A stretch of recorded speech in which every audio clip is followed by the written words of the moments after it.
Welcome to the 7th episode of the GameFor, lucky number 7 is what this is. This is lucky number 7. Of the GameFor Podcast. In this episode, we're going to talk about how to create and build a successful, hopefully, and depends on what your level of success is and what you mean by success, but build a successful gaming group or club.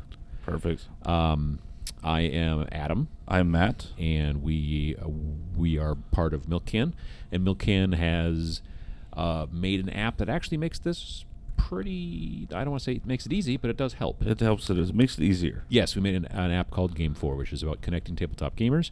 And so today we're going to talk about connecting tabletop gamers via a group or club, and we will kind of go through that kind of stuff. So, but before we do that, we will kind of quickly talk about like what we've been doing and playing and that kind of stuff recently. Absolutely.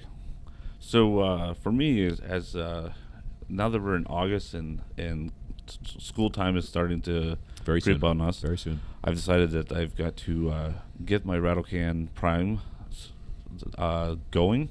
The stuff that I was going to do in the springtime or summertime that has now still sat there and needs to be done before winter comes. Yeah, this is part of the problem with living in Wisconsin is that it gets to a point. Honestly, it gets to a lot of points. There are times when it's too cold to spray Rattle Can, and there's times when it's too humid to spray Rattle Can in the summer. So, but yeah, that fall thing, and by Rattle Can we mean like spray can. If you want to prime things that you're working on, things that you're 3D printing, I'm assuming. Right. Yeah. Yeah. And like I'm doing airbrush for most stuff, but sure. like there's stuff that there's a couple of guys and pieces for armies that I had done with the Rattle Can the first time. So I need to, to keep them consistent paint scheme wise, and that way it's. And with the 3D printed dungeon tiles that you're working on, I would think that using spray can instead of airbrush might not be a bad idea. A lot of those spray cans, especially the primers, are designed to stick better to plastics. Yeah, it's actually I just did airbrushing and it's been did working you? really Okay. well. Yeah. See, because I have a tendency to do terrain with a spray can versus airbrush, just because it's bigger. But I suppose with the tiles, each tile is small, and they make a bigger thing when they're done. And I've got the Lazy Susan, so I kind of spin them around. And I can do a whole bunch Yeah, well, that's cool. Yeah, I can't tell you. Back before I got into it, got an airbrush. I would remember you get that like last really nice day in the fall, and you'd rush outside with a whole bunch of stuff that you'd been building over the summer, and you'd spray it all, so you had stuff to paint over the winter. But now with airbrush, it generally, you can do that. But there's still times when you want to do certain things. Like I said, I like to do big pieces of terrain with a spray can, so it's just easier, and you just can't do it certain times. Yeah, and I've got some larger orc cranes and stuff that won't fit in my spray booth. So yeah, no, definitely size is also an issue in that situation too. Yeah, but yeah, I'm doing that, and then like we said, starting to paint up and continue to build up my D&D 3D terrain. So yeah, the 3D printed tiles that you got from the Humble, files you got Humble Bundle. Yeah. Most of the ones I've been using are from Fat Dragon. I know there's another company that's slipping my mind right now that does some as well that was included in that, but that's the ones I've primarily been using. So. Mostly been Fat Dragon. Yeah. I've seen them at. I want to say that they had a booth at Origins. I don't think I saw them at Gen Con. Okay. But they did definitely have a booth at Origins, and I know that because for the longest time Fat Dragon, if I remember correctly, was mostly about like paper stuff. Right. And then when 3D printing started getting big, they moved heavy into making STL files. Yep. Which are the files that you use to print. So they 3D do. from. Lots of minis now. And minis and also exactly. And also easy the and the thing that's nice about their minis, they're called. They have some trademark, I'm sure, that's like, but it's like basically easy to print because they design them so they don't require any supports or rafts or anything like that. So for those of you that don't 3D print, supports, like if you are printing something and it's got something that sticks way out over the base, like if the character's like an arm, yep. you have to have something that sort of like helps to hold that up so that you're not just printing out into especially if it's hanging down, because then it can't print that, because you don't want it to be just hanging out in dead air. But there is an amount of overhang that you can do without it collapsing. If it's designed right, like what they're doing, the sword will hold at an angle kind of like up as opposed so that to out. It can then work its way up versus. No, it's smart. I mean, there's a lot of people. Most of the software handles the making the supports and things like that. But some people don't like supports because then you got to clip them off, and there's a lot of extra work after cleanup. And extra filaments being used. That's true. You're also using more filament for that. But yeah, it's interesting. It's interesting to see 3D printing be its own hobby. I mean, in comparison, there's a lot of people who are getting into 3D printing within tabletop gaming because they want to 3D print terrain or miniatures or even like things to hold their like tokens and all kinds of stuff like that. But it is another hobby still. It's not as easy as using a paper printer, and Lord knows paper printers also kind of And the materials that are now coming out for like wood, I've been doing wood stuff. I've been doing that for a little while. I just saw carbon fiber is one that's been out for a little bit. That doesn't even make any sense. I don't know how it's got to just be carbon. It's got carbon threads through the whole thing, so that then it's nice. It's got like a lot more tensile strength. Yeah, I suppose. And then the latest I just saw this morning, steel. It turned after it's done. It has like some stuff that when it gets heated, it basically evaporates some of that, so it's just more of the steel. But it's basically when it gets done, it's 90% of the steel composite that they're using. That's just amazing to me. So you can make metal parts and stuff for like stuff that doesn't pay to the machine and get it all done. Yeah. You can do gears, all that stuff. That's very interesting. That's very cool. What have I been doing? Well, I'm about to leave for the Nova Open, which is the Northern Virginia Open. It's a miniatures convention tournament, big thing in Northern Virginia, strangely enough. So it's basically D.C. It's like 4 miles from the White House. Right. Because I was last year when I was there, it was John McCain's funeral was happening at that time. That's right. So I was like standing in, I don't know, someplace getting like coffee in the morning or whatever, and they had like a TV on, and it was, like at CNN or something showing like footage and stuff like that from this thing. And you're used to seeing stuff from this is my first time. Last year was my first time being at DC, and I was like, oh yeah, that's literally just like 10 blocks from here, or whatever it was. Exactly. Been on TV, right? Yeah, which I wasn't going to do. No, not for that. Would have gotten shot probably, but yeah. So it's interesting being that in that city and seeing like really old houses, at least for America, houses from the 1700s and the 1600s and stuff. Yeah, it's crazy. Anyway, but yeah, so I'm teaching 2 painting classes this year about how to cut corners, how to get things done. With the scissors? Well, no, I mean like how to get your paint jobs done faster so you can get things on the table more quickly. And so I'm working on the curriculum for that. Okay. Which also means because I'm not going to be, it's not going to be paint along with Adam kind of a situation. Like a lot of classes, you're painting along with the person or they're teaching you, and they're, this is going to be a little bit more lecture-y, but I want to be able to show them, okay, well, if you do this, this is what it looks like, and then when you do this, this is the effect you can get. Show and tell. It's a little bit more show and tell, but I need to be able to show them, number A or A and B, and like this is afterwards and stuff like that. So that's a lot of prep work. Yeah, so I've got to get that stuff kind of ready to go, and then be able to take it with me as well to DC. Are you thinking you'll do that at other conventions possibly?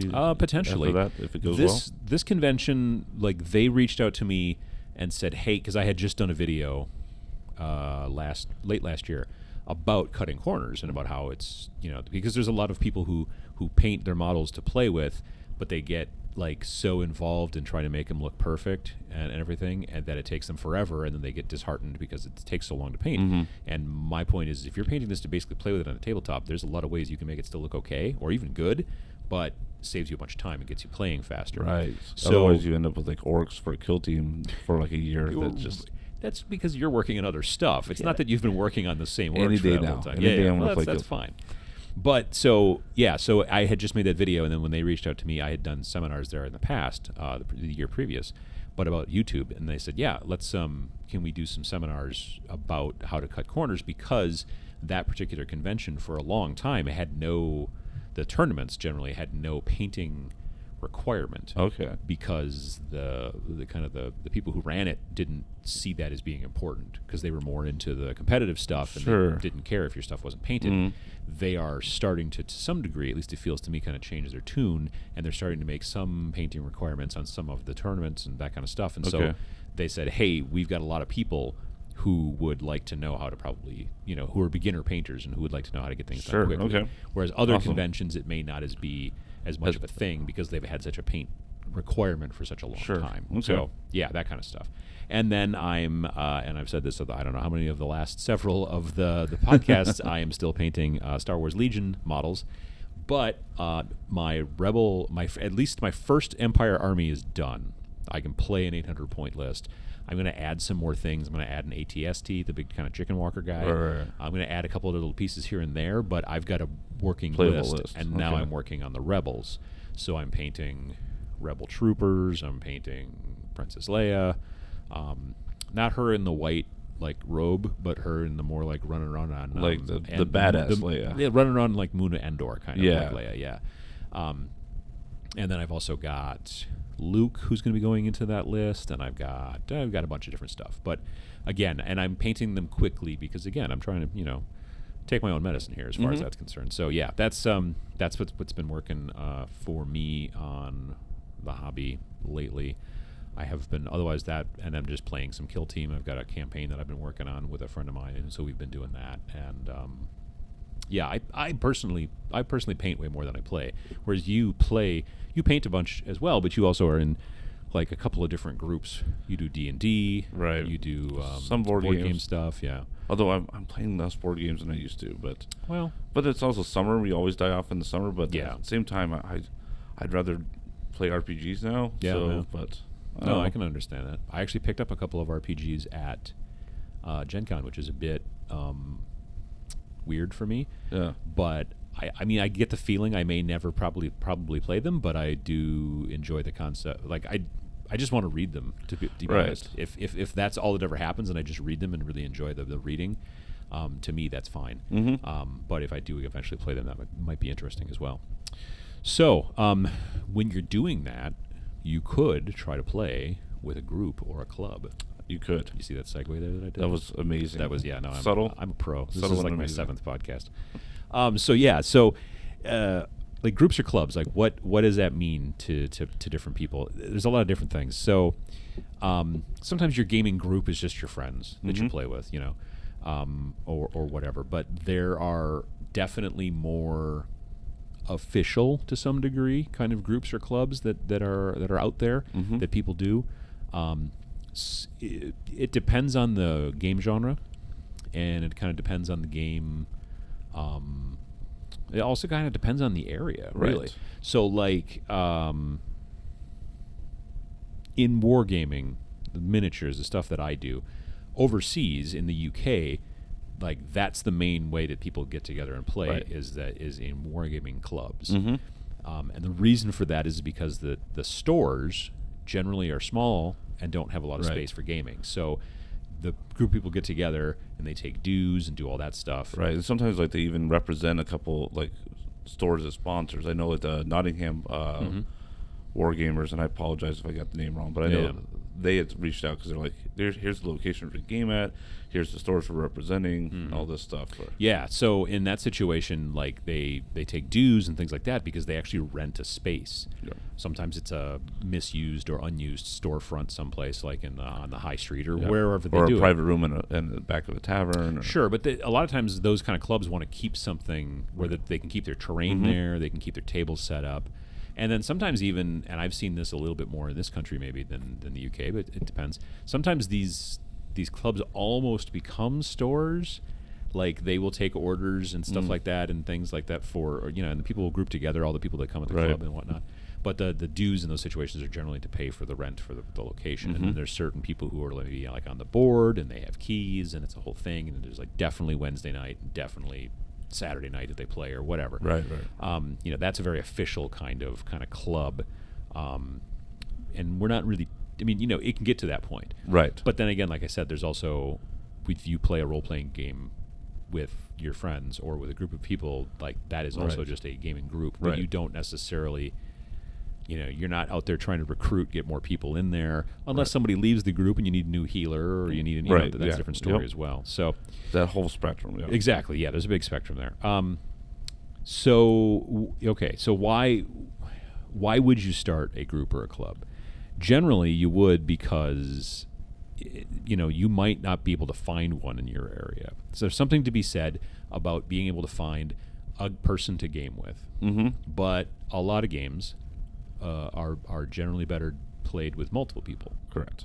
Now, if you're playing Magic or Pokemon or something like that, that's generally a one person on one person kind of thing. But if you're into Commander for Magic, which is a different format, you generally want to play with more than just one-on-one. You usually like to play between 4 to 8. Right. So that's a different story. I don't know if they have something like that with Pokemon as well. I've never played Pokemon, but those types of games are like that. RPGs, generally, you want to have a group. Multiple people. Most board games, right, generally like a group. Miniatures and things like that, war games like that, generally are like more of a one-to-one, but some groups do expand and try to have either I want to be able to play multiple people, maybe we start a league, right, or I just don't want to have to play the same person over and over again, which is also fine. And in some situations you end up doing that, like you play against your brother-in-law because he's the only other person that plays whatever bolt action in the area. But the both of you might be a little bit happier if there was a larger bolt action group. Right, you get more experience and different experiences and playing against different armies, different play styles, all kinds of things like that. Absolutely. So one reason you might start one is because you want to be able to have more people to play with, and there are not any clubs or groups around you. But there's another option too, where it could be a situation where there are play groups around you, but maybe they don't play the type of game that you like to play, or they don't play the same style of game you like to play. You might want to be competitive, and they're very casual, or vice versa. Or they're a board game club, and you just want to play Magic, or or whatever. I mean, there's we know in our local area that there are board gaming groups, and I wouldn't expect to go into that board gaming group and come to one of their meetings and then say, "Hey, here, who wants to play, Kill Team?" Because they'd be like, none of us play that. We play board games." And you'd be like, "Oh yeah." And they'd be like, "Hey, do you want to play, Puerto Rico?" And I'd be like, "I always go to Puerto Rico because it's like literally the only game that I know." That's not true, but it's like Blood Rage. We'll get more recent. Blood Rage is a little bit kind of a gateway game. Anyway, that's a different story for a different time. But yeah, so they're like, "Oh, we're going to play this," and then I would be like, "Oh, I don't like to play that type of game." Well, then that doesn't make sense. Like, why would you go try to get into the board game club? But if you start your own club for people who like to play war games or people who like to play Magic, there's, I think, some benefit to that. What do you think? I mean, like, because you've got a club, sort of. I've got a few groups, clubs, kind of going on. Well, yeah, there's people that you're affiliated with, but you've also got like a group of people who. Yeah, so I've got during the non. So basically, during the school year, usually Thursday nights, my wife usually plays volleyball. So I'm usually need to be the parent that's around the household, right? So that our kids are not doing the so they don't turn feral. Lord of the Flies, right? Yeah, going on, right? So that's when I picked. I'll do a board game night, so my friends can come over. I can still do stuff for fun. You're still home, making sure that. Yeah, and at the time, restarted it at 8 because the kids were in bed. Gotcha. Now there's kind of an overlap, and they're older. But anyway, so we do that usually just about every week, and that's 3 or 4 people. Yeah. D&D group. That one is we're doing longer campaigns there, and that one's every couple weeks, but as we can do it. And then a Discord group, which is casual Tuesday nights, random RPG. And then not random per se. Not like you don't like roll it, right? We don't apparently we're playing Paranoia tonight. Yeah, exactly. Yeah. And then there's another D&D group that's starting up that I'll be doing as well. So. Cool. Now that is though pretty much all of those are basically just a like friends or friends of friends, right? Like they are more of a the Discord one's a little bit more disassociated because it's like they're far apart, and anybody that hears about it, we've kind of had it open to people. So that in that situation, so do you think that there is it just semantics, or is there a big difference between a group and a club? Like in the GameFor app, if you look in the menu, we've got it called groups and clubs, which from my marketing guy hat, there have been times when I've been like, maybe we should pick one. But there's something to be said about being able to use that function in the app for just your RPG group and make it a private group. Because you have that ability in the app. You can make a public group, so that anyone can join. You can make it a vetted group so that people can request to join, and then you get to say yes or no as the admin or whatever. And then there's also the the private group where basically people kind of have to be invited to some degree. Right. You have to share that group, and they have to be invited. So in that situation, if you just wanted to use the GameFor app as a way for us to communicate about when we're next playing RPGs, at that point that's kind of more of a group. Right. But I think a club is just kind of more of the public. It's exactly. So it's kind of more of the seems more structured. So. It does. And again, this may be semantics, but it does come across to some degree as this is like maybe we have a president or something. Maybe heck, there might be bylaws. There might be dues if you get really big and you want to do stuff like buy a game library. But I know some of the board game groups around here are called groups, even though they have more of the more formal structures. Right. Yeah. So it is kind of. We wanted to use I think both terms there just because it was a catch-all. Yeah. I didn't want anyone to exclude it. It could probably be. I'm sure if we called it groups, everyone would understand. Potentially. Or clubs, yeah. So. But in that situation, very possibly to get one of these things started, let's say we're taking the term club as being a little bit more, structured and whatnot. And if you want to start working towards having a club, right, then it's best, I think, to start with a group. Mm-hmm. You know what I mean? Like if you and your friends get together and play board games on Thursday nights, that's cool. And then, like, what's the goal? Is it just to get more people to come to the house? Like, one of the big clubs around here that we know of, they don't generally play at someone's house. They play at a public place, which I think is a big portion as well of making it a club as opposed to a group. Right. If it's just a group and you get together and play at your house, and then sometimes maybe you get together and play at somebody else in the group's house, that's fine. And maybe, so-and-so's brother-in-law's in town or something. Sure. But it generally is not people that's not associated tightly with somebody else. Right, and we do have the functionality in the app. When we first launched, we didn't have it this way. When we first launched, the groups and clubs portion was designed so that it could only really work in stores. Mm-hmm. And again, this was because stores in our store database are known public places, so it was a safety situation and things like that. Now, we've added new functionality. Actually, I don't want to say now because it's been out for like a year. Functionality, but the functionality is such that if you start a group or a club in GameFor, you can have events at local stores, no problem. Great, it's awesome as long as they're in the database. Boom. But let's say you guys get together and play at the back room at some restaurant. Or the general meeting area in your dorm room. So, sure, or church basement, some other public place. Then you can go into the app and say, hey, for this group, we want to use this public place as one of our public places. Yep. And you put in the information. We get a notice, and then we look at it, look it up on Google to make sure that it's actually, actually an Applebee's like you say it is, or whatever, and not someone's house or whatever. And then we okay that, and then now you can have your events at this public place without having to go through a bunch of rigmarole, which is nice. But, again, if you then decided you wanted to have a event at a private residence, you can do that, but then it has to be a private event, meaning it's only for club members because you don't want randos showing up at your house. So that's kind of that situation. And the benefit to that, I think, is that if you are trying to if you've decided we're going to start a club and we're going to take this group of board gamers and try to make it a bigger group of board gamers. And maybe maybe the end goal is to get such a big club that eventually you start your own convention. Yeah. That's cool. That could happen, yeah. You need to be able to, in that situation, recruit. Right.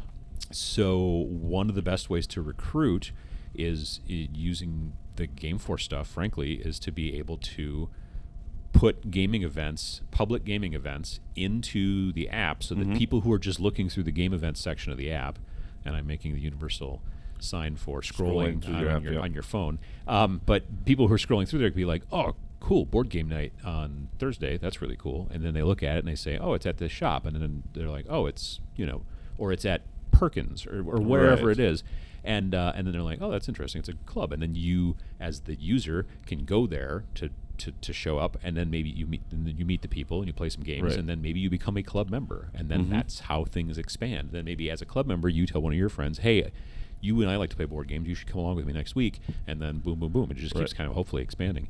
So if you don't have any gaming friends, though, to be able to start that group, then what do you do next?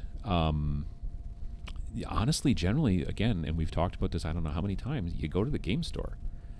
Mm-hmm. You go to the game store and ask them, like, what do people play? Do people come in here and play role-playing games on Saturdays? Right. Do you have a board game night? Do you, like, what's the popular card game? Right, or if you have a specific thing, like I want to play Bolt Action. Right. Do you know anyone else that's interested in playing Bolt Action? Right, they might exactly. go, actually, I know a few people that buy all the Bolt Action stuff. Right, yeah. Or like, if you're like, I'm interested in, if I'm interested in miniatures, what's the most popular miniature game that you're selling? Oh, it's X-Wing. Oh, okay, cool. So I've got some X-Wing, or I don't, but I could start playing some and find out nights, and people come in.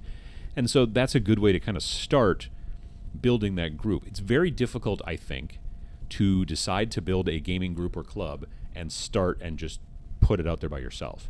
It helps. It's not impossible. Not impossible. It's not impossible, but I think it helps to have at least a couple other friends.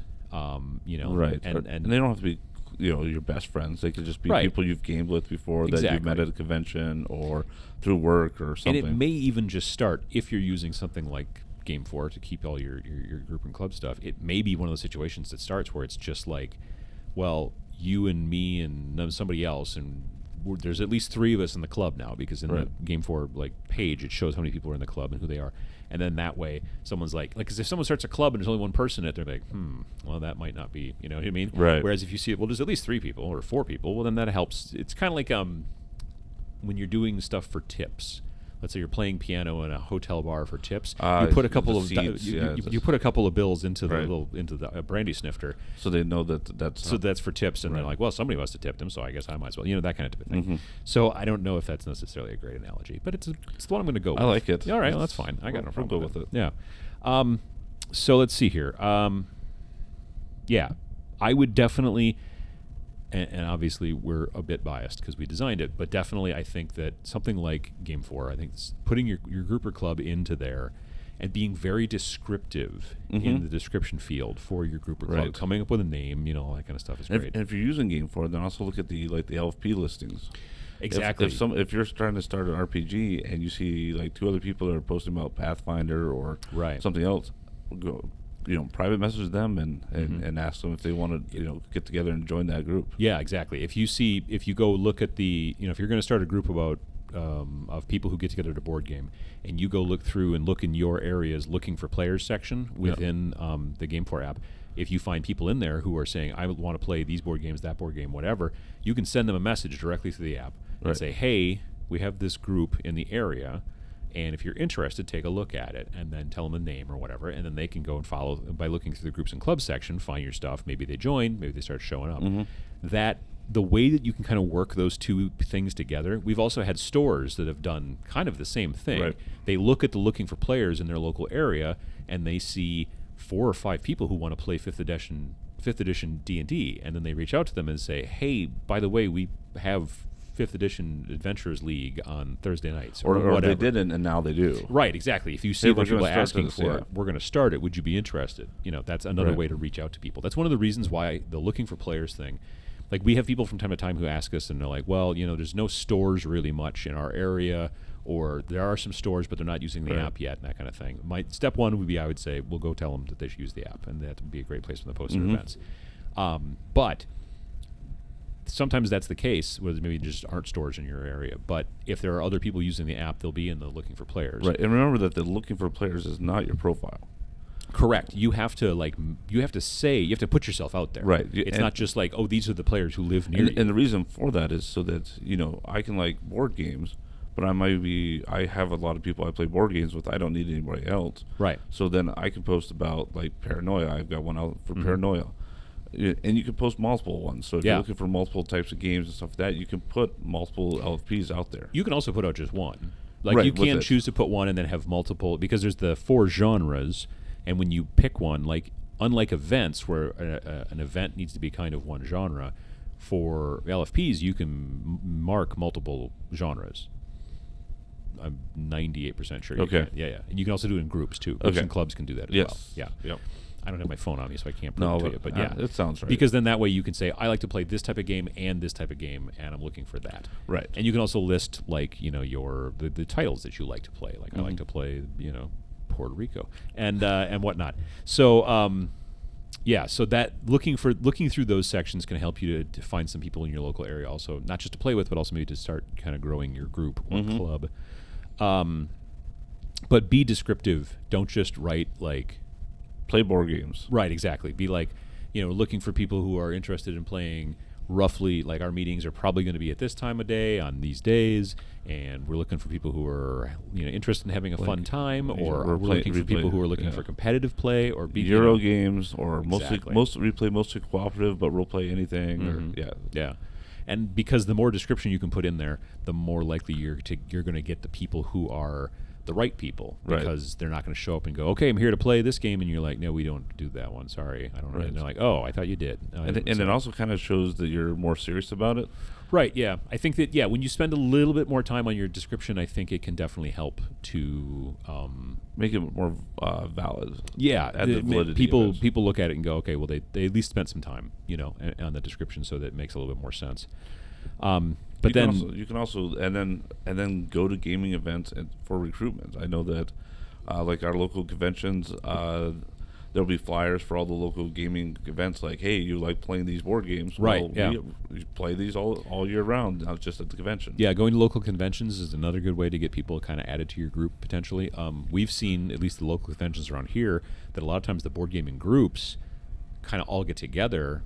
Like, not all the people in the group, and they go to the convention together, and then they run a bunch of events. Right. You know what I mean? Like that way, then you're helping out the convention, but you're also to some degree recruiting for your group just to get more people. Because really, the goal, if you're trying to play more games, is to get more people to play with. Right. Even if you only ever play against one person all the time, and you guys are okay with that, that's fine. But a lot of people like to be able to switch things up. And again, like we said, in a lot of situations, many games don't work super hot with just two people. Right. Or depends on the game. Or there's seldom is it that the two people that are playing together have the exact same taste in games. Right. So there might be or a the game same schedule. Or there might be a game you really, really like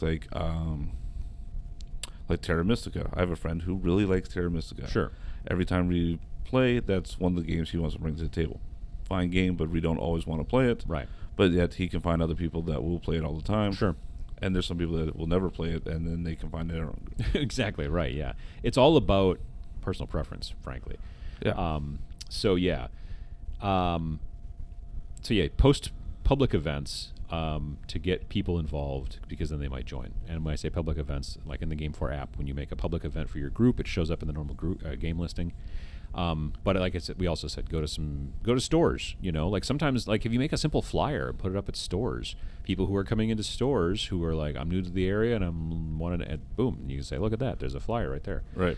But if they're also, it's sometimes easier on GameFor, hopefully, just to be able to find that stuff at any time of night, like even when the game store is closed. Right. You also want to talk to gamers sometimes, and take this with a bit of restraint, but sometimes talk to gamers that might not even be interested, because they might actually be, like, they may come across as being maybe, I'm not really interested, and maybe a bit aloof or whatever, which can be shyness, which in the last episode we talked about, dealing with different types of gamers and that kind of stuff. But they may not be interested in board games, but they might tell their friend who is. You know what I mean?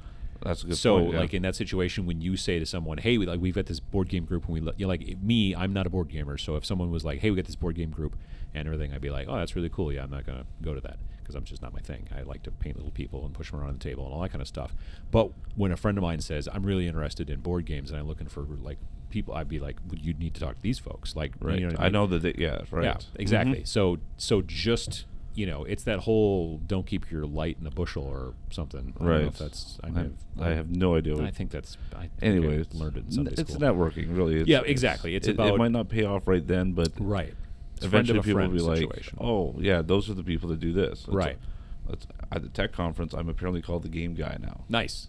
You could be called worse things. Right. Yeah. Absolutely. Originally we were those are the guys that built the app. Yeah, you guys are the guys that built the app for the tech conference, and now you're the game guy. Now I'm the game guy. Nice. So that's not bad. You should get a special hat. I stepped up in it. Yeah. Yeah. Yeah. A fez. You should totally get a fez. I should get a fez. You should. Yeah. Because honestly, like, yeah. Because they make them with 20-siders on them and stuff like that. Fezes are cool. And they are cool. The other thing that's kind of important, and this is not just, in my opinion, important in a gaming club. This is important in lots of different things. I think it's important in life.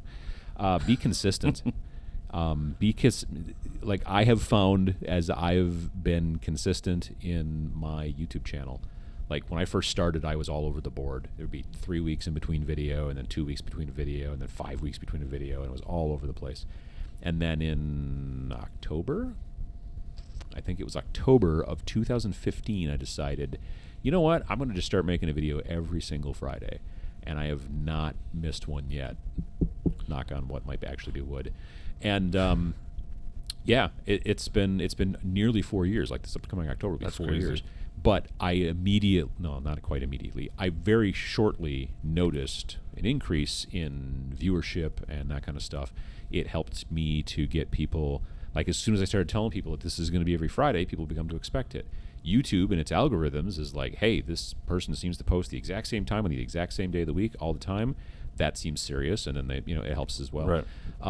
But the people portion of it, people kind of not, I don't want to say depending on it, but expecting it is important. And I think that if you have a group or a club, and you have like you're doing with your board game stuff, generally every Thursday, except for not over the summer and stuff like that. But if you just decide to have a group or a club, but then nothing ever happens, or things happen once in a while, then exactly, everyone's schedule is going to conflict versus what are they like? Oh yeah, I might not be able to make it every week, but I can make that day work. And then when they're planning other stuff, they can do that. Or, they're like, oh, that board game group meets on Wednesdays. I'm always busy on Wednesdays. I need to find a board game group that meets on Thursdays. Yeah, exactly. So being consistent in that situation can really help to kind of impress upon people who are interested in thinking about joining the club that this is a club that's at least pretty serious. Right. And that I can kind of depend on stuff. Right. And there's nothing to be... Think about your board game, your store having Friday Night Magic not on Fridays. Like, say they just had a Magic night, it's once a week, and they'll just figure it out each week what day it is. Yeah. Like, people know about Friday Night Magic because Friday Night Magic is Friday Night Magic and has been for like a decade at least, if not longer. But, so nearly every place that sells Magic has got Friday Night Magic going on, and it's an event. Now, there are some places that also have other events. They also maybe have Monday Night Magic, or they'll have, if they're, or whatever. But that one is well known, and it's just become a thing. So, yeah, you're right. If your store was like, well, we have Magic events. Oh, yeah, on Friday? Nah, well, sometimes they're on Friday. Sometimes they're on Thursday. Sometimes they're on Wednesdays. You know what I mean? Right. Your person's going to be like, And it's the same thing with a club. It definitely is. And then, you also have to, like, if you've started to kind of get things moving a bit, you do sometimes have to adjust the scale or the type of club to gain more members. Like, if you decided to start a club here in the middle of Wisconsin, and all the club did is play Paranoia, let's say, the role-playing Sounds like a great game. Okay, awesome club. Yep. Right. That's very potentially going to be a very small club. That at that point will actually probably just be a group. That's what they want you to think. Sure. But if you think that, like, you know what I mean? Like, if it's a game, like if you only play Settlers of Catan, even though that's a very popular game, that will have a harder time than saying we are a board gaming club, because the board gaming club can be so much bigger. Now, I'm not telling you not to do that. I'm just telling you that when you sit there and go, man, I've only got 2 people that have joined my club ever, and we only ever play this one game that only 4 people have ever heard of. Well, yeah, you've nearly at that point saturated the market. That's the way it works. Right. You may need to loosen the focus a bit. Yeah, you're not going to have a 1,000-person group in a small area for honey heists. Right. Exactly. Yeah. I think though that there's something to be said about not also just being like, well, we're open to all types of tabletop gamers. There's nothing wrong with that. But sometimes I think that at least a little bit narrowing down, some kind of focus, it does help. And then another thing is just kind of along these lines is setting those expectations. Right. Like, are you a casual group? Are you a non-casual group? Do you want people to try to make it every week, or is it come as often as you want? Don't come as often as you want. Exactly. Yeah. I think that you can get real fancy with your club. You can have bylaws, you can have dues, you can have elected officers. I mean, if you really want to go that route, you can, but you're also right off the bat in some situations going to be maybe turning some players off who are like, I don't want to do that. But maybe some people are looking for that. Sure. And in some situations, especially if a group or a club gets really big, that stuff becomes a little bit more necessity. Like, how do you handle a conflict if two people, just cannot game together? Sure, yeah. And like, and the dues thing in a lot of situations can be like the dues, like we talked at the beginning part of the show. If you're in a wargaming club like in the UK, that dues, those are important because that's how you pay for the rent on the place that you guys get together and play war games at. But it could be, hey, we all chip in $5 because we order pizzas. Sure, could be pizzas, could be game library, that kind of thing. If it's a board gaming place and whatever. I mean, generally, I think with board gaming clubs, it's because of the very nature of board gaming. It's generally you just bring the stuff that you're thinking that we all might like. Which is kind of why I think a lot of, like, when I started playing board game groups, it was so that I could play more games that I didn't have to buy every game. Right, exactly. I could play other people's. Get the taste of it by playing other people's because they would bring it, and then you'd bring stuff that they hadn't played, and that kind of stuff. Yeah, and it totally makes sense. I mean, that's one of the things that's I think great about tabletop gaming is that it allows us to be able to, you've got that social interaction and. Different than video games. Like, if I want to play a multiplayer video game, I have to go out and buy the video game so that I can be one of the multiple people who play that whatever deathmatch or whatever, and that's fine. Now, there used to be, this is going to make me old, I swear there used to be a way in either Diablo or in the original StarCraft where multiple people could play, but they didn't have to all have the game. Right. Yeah. Sometimes, it was if it was a private server, you only needed like one official copy. And, something like that. And I know that on the original Nintendo DS too, I think with maybe Mario Kart, the original Mario Kart DS, you couldn't play all the maps, all the tracks, but some of the tracks you could. Just like one person just had the cartridge and the rest of the people didn't. And then they would download like that one track and you guys could all race even though only one person had the game. Okay. So that's the exception rather than the rule in most video games. Whereas in board games specifically... we don't all have to own Gloomhaven to play Gloomhaven. Right, exactly. That would be crazy. That would be. And in miniatures, generally, probably, but we both bring our own stuff. But in some games, if you're trying to teach somebody how to play a skirmish game, it's very simple to have two small forces of 5 to 10 models each force. That's not too bad. Magic the Gathering, like I've heard of cube drafts. Have you heard of cube drafts? That's just like you get a whole bunch of cards together and then you draft as if you were drafting. Like a draft is pack, like if you're drafting from like a box. This is instead we've just already taken a whole bunch of them. We mix them all together crazy and then we draft what's already there. So one person brings the cube, as it were. I don't know why it's called that. I don't think it's actually cubic. Anyway, but so one person brings the cube and then you all sit down and draft and have a good time with it. And then nobody else had to bring anything, which is nice. And in role-playing, it's kind of almost always that way. One person's the GM and has that kind of information, and then you can have the player's handbook, depending on the type of game. But there's also plenty of games, like one of the games I bought at Gen Con, Casket Land, that's just like you need just basically one person with the book. And everything else is like PDFs that you can download and print out for like character sheets and junk like that. So there's a lot of that within tabletop gaming that it's like you can try out and dip your toes into a lot of different things without having to go all in on it. So I think that also helps us to find more things to play, and that just the cost alone in that helps. Really. So that's one of the big benefits I think to groups and clubs and playing with more people is you get to learn about and play more games. You don't just get to learn the play styles of new people and meet new people, although you do both of those things, but you also get to play new and different types of games. So absolutely. I think that works out well. All right, so is there anything else we need to cover on this? I mean, no, but if you run a group or club and want to give your tips of how you started your club or stories, let us know, because we're probably going to do a follow-up episode, in a little while, that we're going to kind of like readdress this, talk more, more in depth if there's something that we kind of brushed over. So definitely give us feedback about that so that we can kind of use that for that show. Yeah, absolutely. And you can send us an email at podcast@iamgamefor.com about that, or send us a message through YouTube comments or Facebook or Twitter or Instagram, or we're all in the GameFor app. Or in the GameFor app, that's true.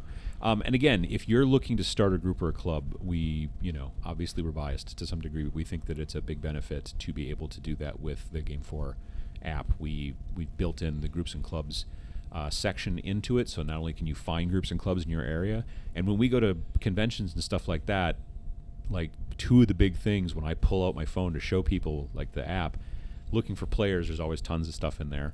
And then also lately, depending on the city, there's also plenty of groups and clubs. Yeah. We've got thousands of groups now. Yeah, we've got, what did we last say, 1,400 plus? Oh yeah, we're way over that now. We're way over that now even? Yeah. So there's a lot of groups and clubs in GameFor, and it's free. It's not, like there's another company out there that makes some software for meeting up with people, and that's not free. That's not. No. Yeah. So, and also it's not designed for tabletop gamers. It's designed for all kinds of other things. And so in this situation, like it's just easier.